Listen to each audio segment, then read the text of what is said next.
Время подвести итоги дня. Добрый вечер. В студии Султанидеси Такаева. Переходим к главным событиям. Подрядчику придется исправить все ошибки за свой счет. В Симферополе осталось 3 дня до завершения дорожных работ. Впервые после воссоединения в Турции состоялись Дни крымско-татарской культуры. Концерт, презентация факультетов и напутственные слова. КИПО открыл двери для абитуриентов. Музыкальный оркестр, шутки и незабываемые постановки. Крымско-татарский драматический театр представил премьеру. Об этих и других новостях прямо сейчас в нашем выпуске. Госдума намерена защитить реабилитированные народы от оскорблений. Депутат Руслан Бальбек разработал законопроект, который предусматривает обязать платить штрафы за публичную агитацию и пропаганду против реабилитации репрессированных народов. По мнению самого депутата, такие дополнения необходимы в связи с тем, что СМИ активно распространяются видеоролики и другие материалы, которые перевирают исторические факты и обвиняют крымских татар и кавказские народы в массовом предательстве в годы Великой Отечественной войны. Таким образом, в обществе формируется негативное отношение и к реабилитации этих народов, и к самим народам в целом. Ежегодно перед Днем незаконной депортации, да и в другие памятные даты, мы видим, как в соцсетях и СМИ распространяются уничижительные материалы, обвиняющие весь народ в пособничестве фашистам. Факты предательства были в истории каждого народа, как и факты проявления героизма. Но обвинять всех людей, разделяя по национальному признаку, недопустимо. Этот прием для разжигания межнациональной розни используют наши заклятые друзья из западных стран, подрывая единство российского общества. Равенство всех народов, формирующих российскую нацию, это монолит государства, и любые, даже самые мелкие трещинки в этом монолите – это угроза национальной безопасности. Именно поэтому эти трещины недопустимы. Штраф составит от 3000 рублей, его сумма может достигать 50 тысяч. Все зависит от того, к какой категории относится россиянин. Кроме того, депутат разработал еще один законопроект. Согласно ему, одобрение, непризнание или реабилитация репрессированных актов против народов также наказывается штрафом или обязательными работами на срок 20 часов. Межнациональные отношения обсудили на заседании Совета при полпреде президента России в Южном федеральном округе. Участие от республики в режиме видеоконференц-связи принял глава Крыма Сергей Аксенов. Полномочный представитель Владимир Устинов отметил, что в регионах ЮФО остается стабильная межнациональная обстановка. Факты открытых межэтнических конфликтов не зафиксированы. Кроме этого, обсудили и вопросы о финансовом обеспечении, деятельности социально ориентированных некоммерческих организаций, а также дополнительные меры по предупреждению конфликтных ситуаций в сфере межэтнических и религиозных отношений.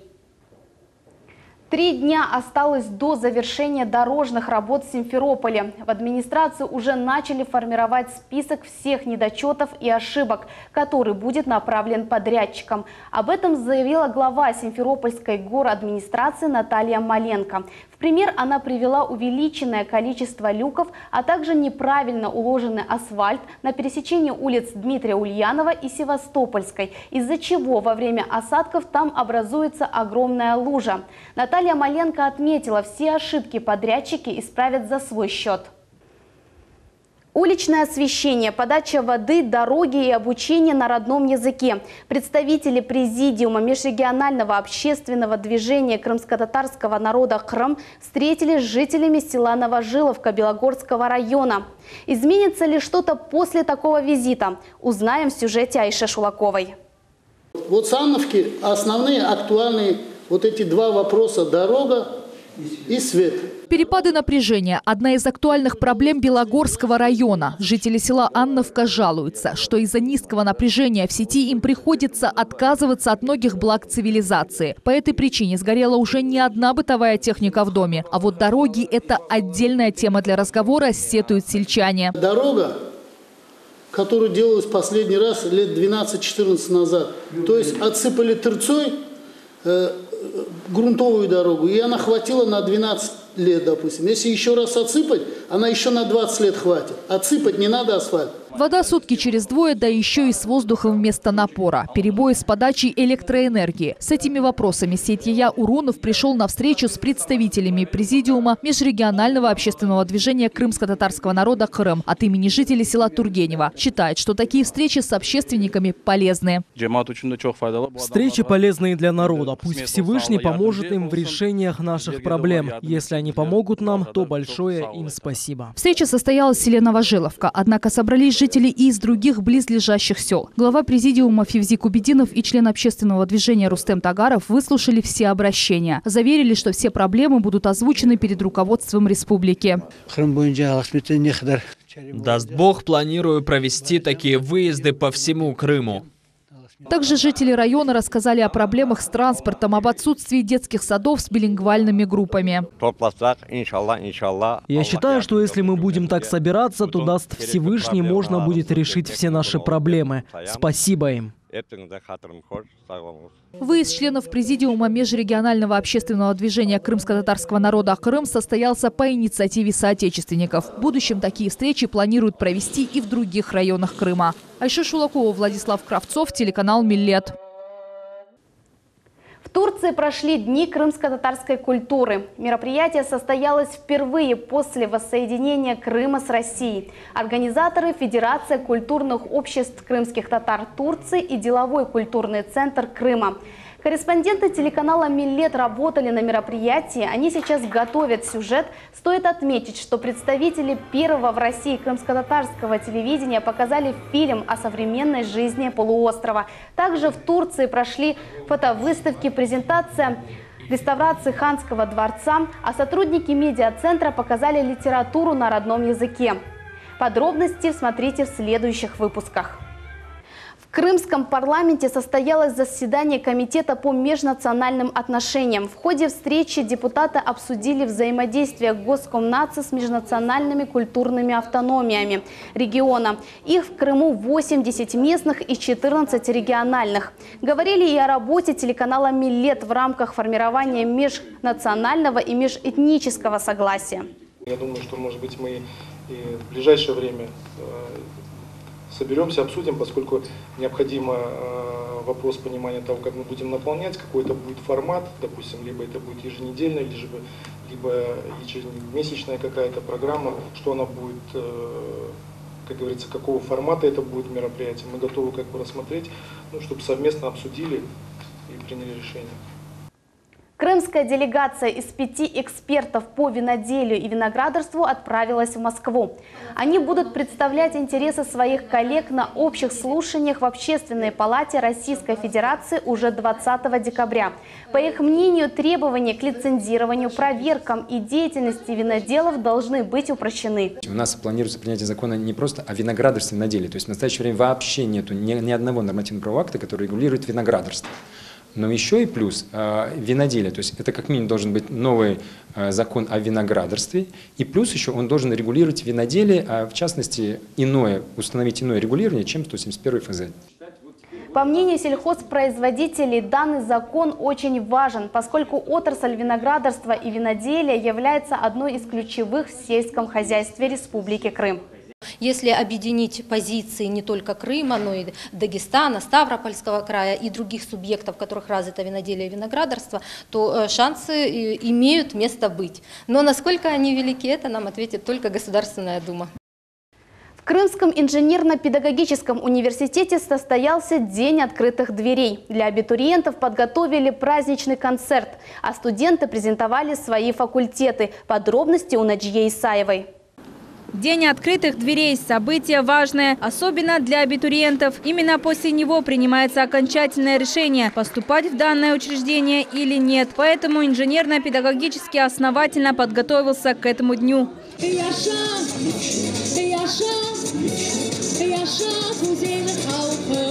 Концепцию встречи можно было угадать уже через минуту после входа в фойе. Работа кипела с самого утра. В этот день студенты представили презентации своих факультетов. Для всех желающих состоялись мастер-классы. Наиболее зрелищным оказалась площадка электротехнического факультета. Она привлекла внимание многих. От факультета искусств выступали не только лучшие студенты, но и сам преподаватель, известный крымско-татарский художник Ирфан Нафиев. Он с уверенностью отметил, многие его ученики успешно реализуются, открывают свои выставки не только в Крыму, но и за пределами полуострова.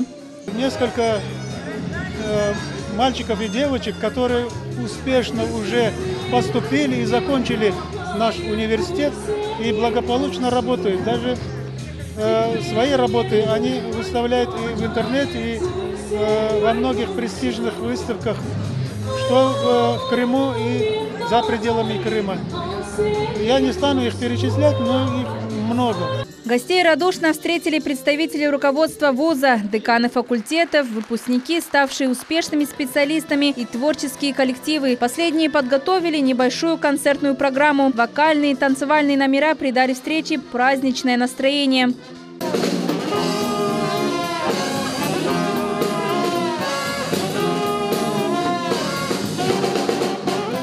Ключевым моментом Дня открытых дверей стало обращение ректора. Он в 2 словах объяснил, чем этот университет отличается от других вузов республики, о ценности полученного здесь образования и о том, какие перспективы ждут выпускников.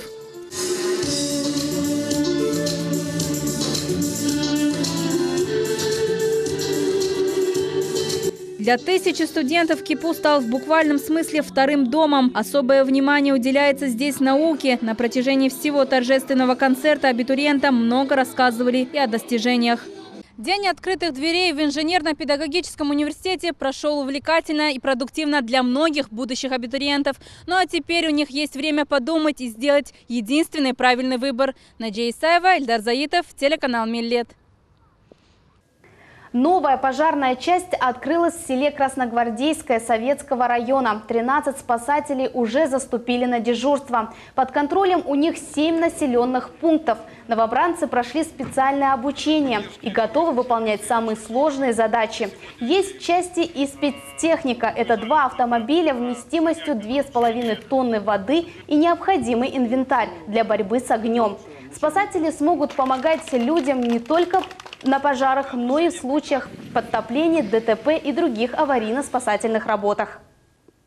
Музыкальный оркестр, шутки и незабываемые постановки. Крымско-татарский драматический театр открыл сезон новой программы. Артисты подготовили необычную и интересную для зрителей премьеру. Ее удалось увидеть и нашему корреспонденту Мухаммеду Зикирьяеву.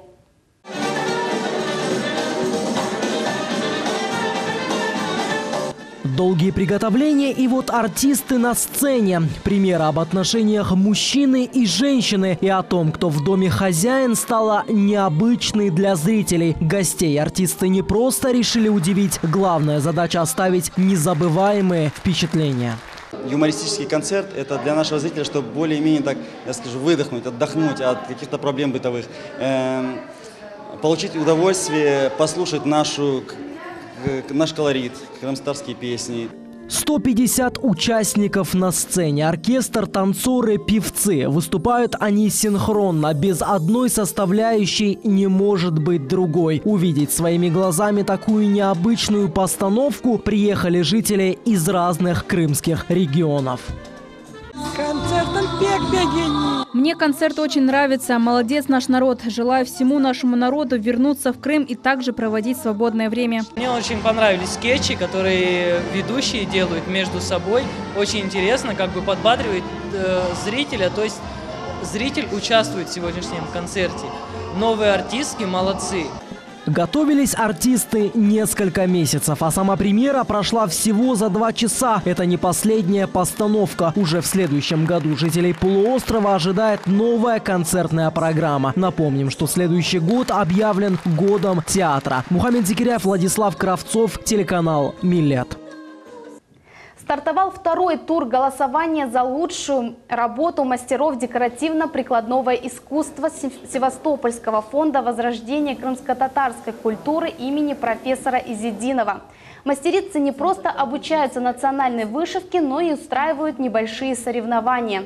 За обучение всем мастерицам в библиотеке имени Франко были вручены благодарности и сертификаты. Кроме этого, каждой рукодельнице выдали методические пособия со старинными крымско-татарскими орнаментами. Заочное голосование будет проходить на нашей страничке в Одноклассниках и на Фейсбуке, в соцсетях. Мы размещаем фотографии тех, кто претендует, так сказать, на звание лучшего, без подписей.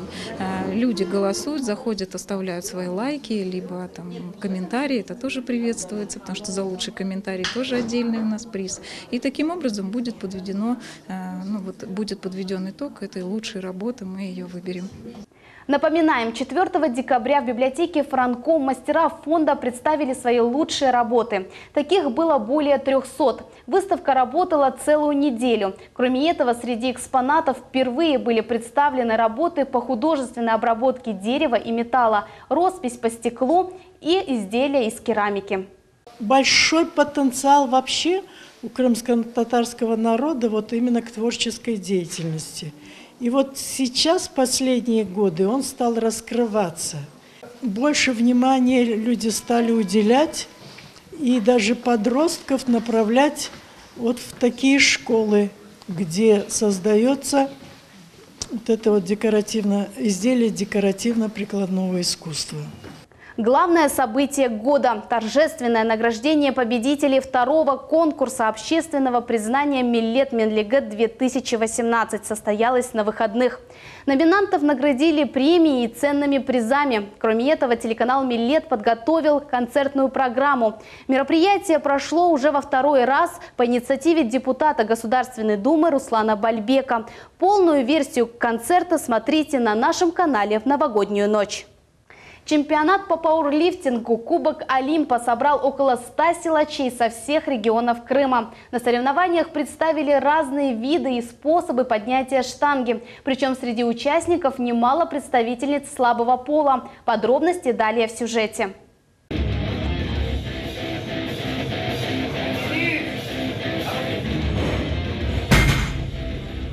Соревнования по пауэрлифтингу «Кубок Олимпа» в Крыму проводятся уже 3-й раз. В этом году тут зарегистрировано около 100 участников со всего полуострова. И все они тут ради одной цели – победить. Данное мероприятие оценивается, во-первых, в 2 категориях мужчины и женщины. И в каждой категории среди мужчин и женщин есть весовые категории. Победитель определяется по специальной формуле. Формула Вилкса. То есть это соотношение поднятого веса к своему собственному весу. Для мужчин и для женщин формула, коэффициент разный. Этот вид спорта уже давно вышел из понятия «мужской». С каждым годом все больше девушек приходят в пауэрлифтинг. Цели и история у каждой разные. Одни записались в зал подтянуть фигуру и стали профессиональными спортсменами. Другие же заведомо ставят цель быть сильнее остальных. Меня всегда привлекали спортивные девушки, которые поднимают большие веса. И моя задача – это сопоставить, то есть соединить вместе красоту и силу. Чтобы поднимать и идти дальше, нужно иметь очень большую силу воли и характер. Соревнования разделились на несколько категорий: жим лежа, классический жим лежа, становая тяга с использованием экипировки и становая тяга без экипировки. Борются за победу не только новоиспеченные силачи, но и те, у кого чуть ли не 20-летний опыт. Аппетит приходит во время еды. Сначала была мотивация выполнять кандидата в мастера спорта. После этого поставил задачу выполнить мастера спорта. После этого, когда выполнил мастера спорта, появилась мотивация бить рекорды Крыма. Я являюсь сейчас рекордсменом Крыма в жиме лежа и на каждых соревнованиях пытаюсь улучшить какие-либо рекорды, если это возможно. В этом спорте одновременно все просто и сложно. Казалось бы, кто поднял больше, тот и победил. Но деталей множество. Положение тела, время выдержки штанги, да и сама подготовка забирает много времени и сил. С целью популяризации спорта в Крыму, для привлечения новых спортсменов. Этот турнир проводится уже 3-й раз. В прошлом году его не было, а так уже с 2015 года уже каждый год проводится, раз в год. Планируем каждый год, вот в середине декабря примерно, каждый год будет Кубок Олимпа. Спортивная подготовка на полуострове воспитала немало чемпионов. Часть из них показывает лучшие результаты на материковой части страны и за рубежом, гордо отстаивая свою родину – Крым. Энвер Аблезис, Севилья Аблатипова, Асан Зевадинов, телеканал «Миллет». Штормовое предупреждение на полуострове. В ближайшие часы в Крыму ожидается усиление ветра. Об этом сообщает МЧС. Спасатели призывают крымчан соблюдать правила безопасности при непогоде. Берегите себя и близких. Такими были события дня. Все наши выпуски и сюжеты есть на официальных сайтах, а также в социальных сетях. Приятного вечера!